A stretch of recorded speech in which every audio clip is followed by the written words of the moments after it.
A woman's screams cutting through the morning air, and a priest falling to the ground, hit in the head while praying for peace.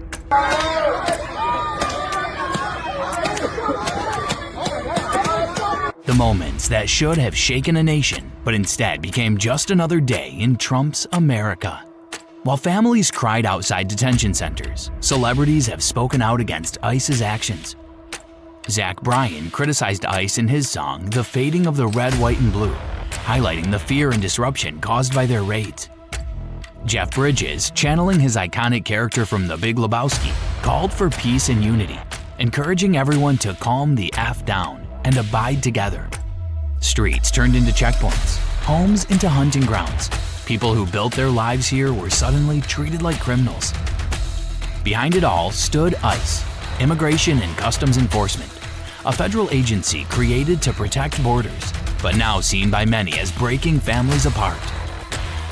Its agents answer to the Department of Homeland Security, but under Trump, their orders grew harsher, their presence more feared.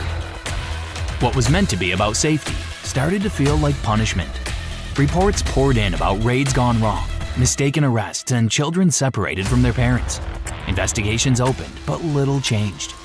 Most of those targeted were Latino and Asian immigrants, accused of being illegal even when they had lived, worked, and paid taxes for years.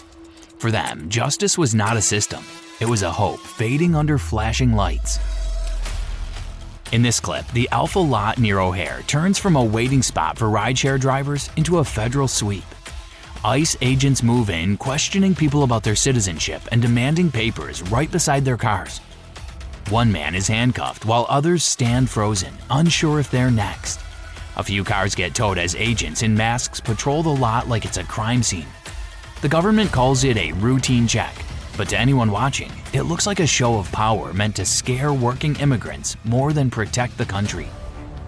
Pretty surprising to see him up here though, honestly. I'm like, I ain't even see him. I was sitting in the lot for a nice little minute and I pulled out and they was like all around. Meanwhile, the night brings fear to Chicago streets. Flashing lights, uniformed agents, and families pulled from their homes while they sleep. Women, children, and men caught in Trump's ICE crackdown.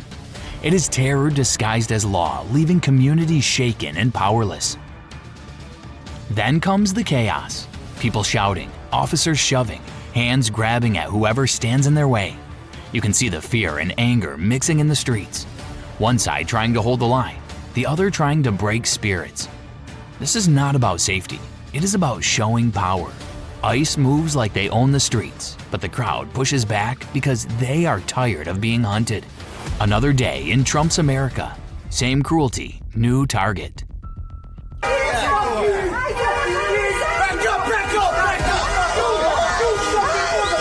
Here, a calm street suddenly becomes a checkpoint. A blue SUV halts, doors swing open, agents step out like they own the ground. No words of kindness, only cold commands. They call it duty, but it feels like fear. A white pickup rolls in, the driver frozen, knowing what comes next. For some, it is just another arrest. For others, it is a family being erased in broad daylight. What do you think? Is this justice or intimidation in uniform? Share your thoughts below, because silence only protects those who abuse power. At first, it looks like any normal morning. People heading to work, chatting, waiting for rides. Then suddenly, a woman's voice cuts through the air. She's shouting, terrified, warning everyone. They're taking people.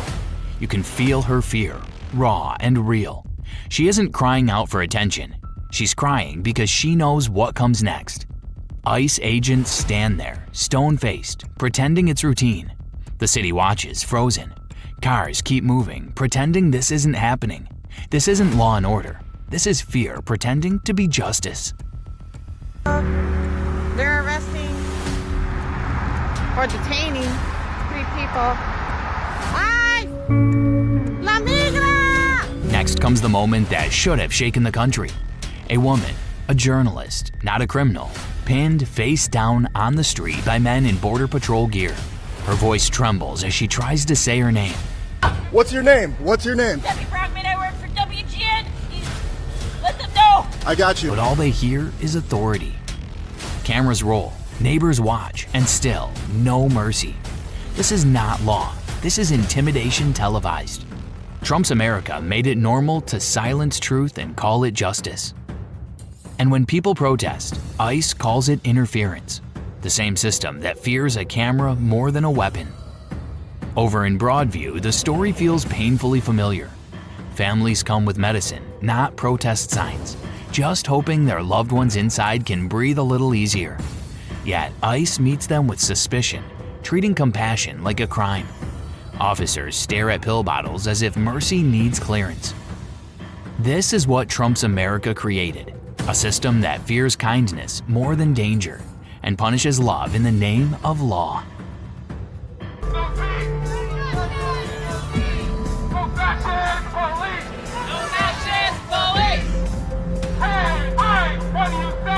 And then comes the moment that says everything. Protesters praying, hands raised, and ICE answers with gas from the rooftop. A priest drops to the ground, struck in the head for standing with people. This is not crowd control. This is cruelty blessed by policy. Trump's government called it order. The rest of the world calls it shame. Tell me, what do you call it when faith meets force like this? Because for many watching, this was not justice being served. It was humanity being silenced. Then there's the one they could not catch, a delivery driver just doing his job, outsmarting men in full gear on a bicycle. The crowd watches, some laughing, some filming, all knowing what this chase really means. Trump's ICE turns everyday workers into fugitives for headlines. It is absurd, it is cruel, and somehow they still call it law. Chicago saw the truth that day, power losing to pedals. The protests keep coming. Different days, same anger, same faces demanding to be heard. People locked arms, chanting through the cold, while ICE trucks waited like silent warnings. One by one, officers drag them away, arresting anyone who refuses to step back. This is what freedom looks like under fear, when peaceful protest becomes a crime. 5 weeks straight and still no justice, only handcuffs and headlines. In this next clip, the heartbreak deepens in San Antonio, Texas. Outside a courthouse, ICE agents wait for migrants who had simply shown up for their hearings.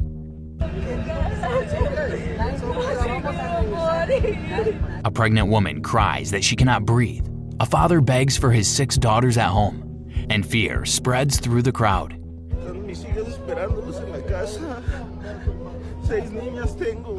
These are not fugitives, but families seeking safety. Under this government, mercy was replaced with punishment, and even faith found no refuge. Each van door closing feels like the sound of a system losing its soul. This time, Chicago's calm turns to chaos. A mother named Jocelyn is dragged from her car during a school pickup where her child waits nearby. Her screams pierce the air, filled with terror and disbelief.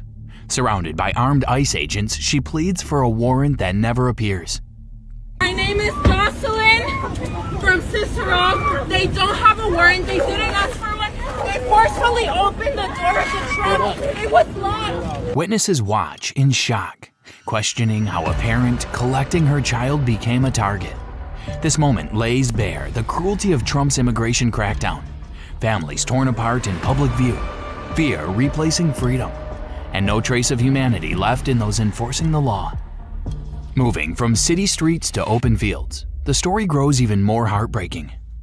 In California's farmlands, workers who feed the nation now run for their lives, chased through the crops by ICE agents. The fear is visible, the desperation unmistakable. Under Trump's government, families were hunted where they worked, their only crime being the wrong papers in the right country. Helicopters circle above, not for safety, but for capture. Even the soil feels uneasy. Continuing to another tense moment, in a quiet parking lot that suddenly turns into a battleground. You need to stop right there. You need to stop kidnapping people off the street. A woman stands face to face with masked agents dressed like soldiers, demanding to know why people are being dragged off the streets.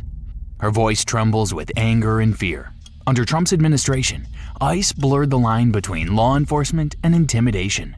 I walked up to the agents and asked. I was told that other people's criminal history is not my business. Turning everyday spaces into war zones of silence and fear. Up next comes a scene that feels like something out of a dystopian film. Operation Trojan Horse. In broad daylight, ICE agents leapt from the back of a rented Penske truck outside a Los Angeles Home Depot, rounding up terrified laborers. 16 people were taken. Their only crime? Seeking work. Critics called it a cowardly stunt by immigration force, hiding behind corporate trucks to ambush civilians. Even city officials condemned it, calling it a cruel and unlawful show of power that shattered community trust. Here, another heartbreaking moment takes place in Chicago. It's okay. It's fine. It's fine. It's fine. It's fine. It's fine. What was supposed to be a child's birthday turns into a nightmare when ICE agents detain his parents right in front of him. The daughter, recording the scene, refuses to answer their questions, standing firm on her right to remain silent while the agents push to take her brother away. Sorry, we don't answer questions. Just listen to me. If you tell me he's a citizen, we'll let your brother go. There are no charges, no violence, just fear and heartbreak. Many blamed Trump's ICE for targeting families instead of criminals, calling it a disgrace to justice itself. Adding to these concerns, a new directive from the Trump administration has controversially escalated ICE arrests inside NYC immigration courthouses. Masked agents are detaining migrants, including parents attending their hearings, causing immense distress to families and children. Critics argue these practices violate due process, with reports emerging of inhumane conditions in a makeshift detention center at 26 Federal Plaza, where nearly 70% of those held face no criminal charges. This aggressive approach by the ICE department is tearing apart innocent families and undermining fundamental rights. Up next, Michigan Avenue turns into a standoff between ICE agents and the people they claim to protect. Protesters chant "Abolish ICE" as armored officers push through the crowd. Michigan Avenue. I can tell you anywhere between 10 to 15 people were detained by ICE agents and HSI earlier this afternoon. Faces hidden, hearts hardened. Phones rise like shields, voices tremble in anger. These are not heroes. They are soldiers of a broken policy. Under this government, fear became law and humanity became optional. These folks received a text message from their ICE app letting them know they needed to show up here today to check in for their immigration. People were detained, not for crimes, but for existing in the wrong zip code. Chicago stood loud that day, refusing to stay silent. This moment says everything about America's double face. This man with a whistle doing more for justice than a system built to destroy it. When he calls it kidnapping, he's not exaggerating. He's naming the truth most people avoid. ICE doesn't protect anyone. It terrifies communities, snatching workers and parents in plain daylight. And yet, the country calls that law. That whistle is more than noise. It's conscience fighting policy. One sound against a government that lost its humanity years ago. What's the whistle for? I blow the whistle when I see ICE. And so that car that just pulled in there, that Dodge Charger, that's an ICE vehicle, just been kidnapped. You call it kidnapping? I do, yeah. Why? So these people are being arrested without a warrant. They're being detained without a warrant. They're being tracked based on the color of their skin. Meanwhile, this report exposes one of the most unsettling truths about how immigration enforcement works in America. People in the video are seen debating why ICE's tactics change depending on state policies. In red states, most arrests happen quietly behind bars, but in blue states, they play out on the streets, in front of cameras and families. Trump officials call it policy, yet many believe it is deliberate intimidation. Even reporters in the clip question why ordinary workers and parents are the ones being targeted. It feels less like justice and more like political revenge disguised as law and order. What do you think? Is this protection or punishment? Let me know your thoughts in the comments. Next, this heartbreaking clip captures a disturbing moment on the National Mall in Washington, D.C., where ICE officers surround and pin down a man crying out for mercy. His name is David Perez Teofani, and his voice trembles as he insists he is not a criminal, that he only wants to work and be with his family.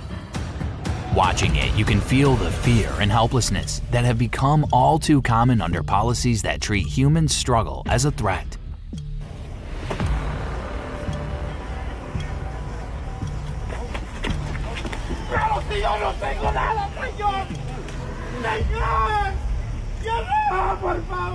While the Trump administration once defended these tactics as law enforcement, it is hard to ignore how easily compassion gets lost behind badges and protocols. Even people in the crowd question why this had to happen in public view. Yo quiero estar con mi familia. Yo quiero estar con mi familia. Yo vengo de trabajar. Por favor. Yo quiero estar en mi país con mi familia. Por favor. Can you tell us what he's been charged with? Carro basura en mi carro. Mi familia tiene papeles. Mi familia y mis hijos. Por favor. This time, outside a Walmart, 20-year-old Adrian Martinez is slammed to the ground by Border Patrol and ICE agents as if he were a violent criminal. But witnesses say all he did was speak up for an old coworker. We can see in the video chaos, agents pushing, people screaming, and a young man's dignity stripped away in public view. His mother later confirms he is an American citizen, yet he was treated like an enemy. This is what happens when enforcement turns into intimidation, when fear replaces fairness. ICE became a symbol of unchecked power, and this scene captures exactly why many Americans began to question who was really being protected. Next, in San Diego, tensions erupted into open defiance. After ICE agents raided local restaurants, an entire neighborhood rose in outrage. The video shows people chasing armed officers down a quiet street, shouting "shame" and "get out" while recording them on their phones. Shame! Shame! Shame! Shame! Shame! Shame! Shame! Shame! Back up! Yeah, back up! These were not violent protesters. They were parents, workers, and neighbors furious at watching their community treated like a crime scene. Here, ordinary citizens faced off against federal power, not with weapons, but with words. Their anger was raw, their courage undeniable, and their message was clear. San Diego was tired of fear. The crowd's chants followed the agents until their van disappeared, but the outrage they left behind still echoes across America. Here in Chicago, even the police found themselves caught in the chaos that Trump's immigration crackdown started. The video shows officers wiping their eyes, struggling to recover after ICE agents reportedly fired tear gas at them during a protest in Brighton Park. Imagine that, local officers attacked by federal agents on their own streets.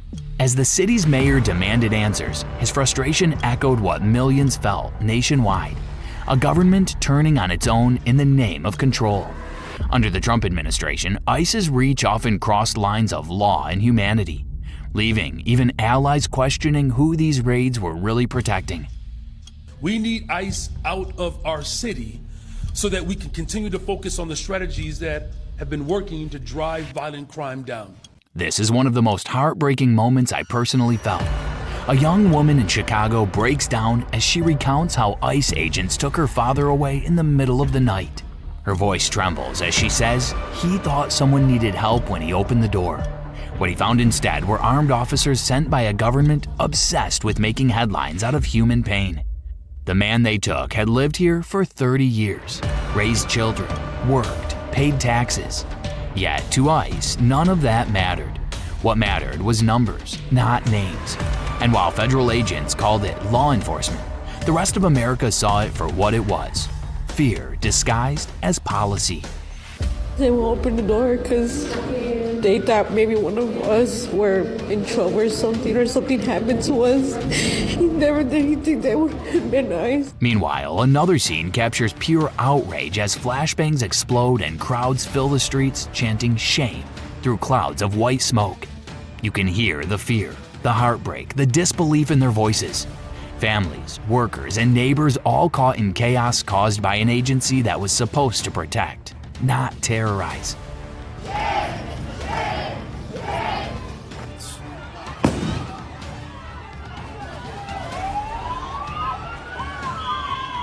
The ICE agents deployed. The people's anger in this moment speaks for millions who have watched their friends and families treated like enemies in their own communities, demanding justice that never came. Prioritize safety. Get inside, get inside, get inside. The 20, according to a search warrant obtained by CNN. Here is another heartbreaking moment. A woman's trembling voice tells how her husband was taken by ICE just minutes after she last saw him. Her pain feels heavy, her words filled with disbelief and fear. I just left him and it was like 10 minutes it passed and they called me that all the ICE people was there. They couldn't run, they couldn't take anything. Families like hers are not statistics. They are people whose lives collapse in seconds. While advocates speak out about spreading panic, former agents call it standard procedure. Tell us in the comments, do you believe this was justice or cruelty disguised as law? Under Trump's administration, such raids became routine, tearing through homes and communities without mercy. Watching her tears fall, you can sense the silence left behind when a provider, a partner, and a parent simply disappears into custody. Be like family, mother, brothers, and sisters. But you just meet people that, with the time, it came like, and be like family. In this next video, the tension gets deeper. A woman stands in her own doorway, questioned like a suspect in her own country. The officer's tone is not soft as he asks for her passport.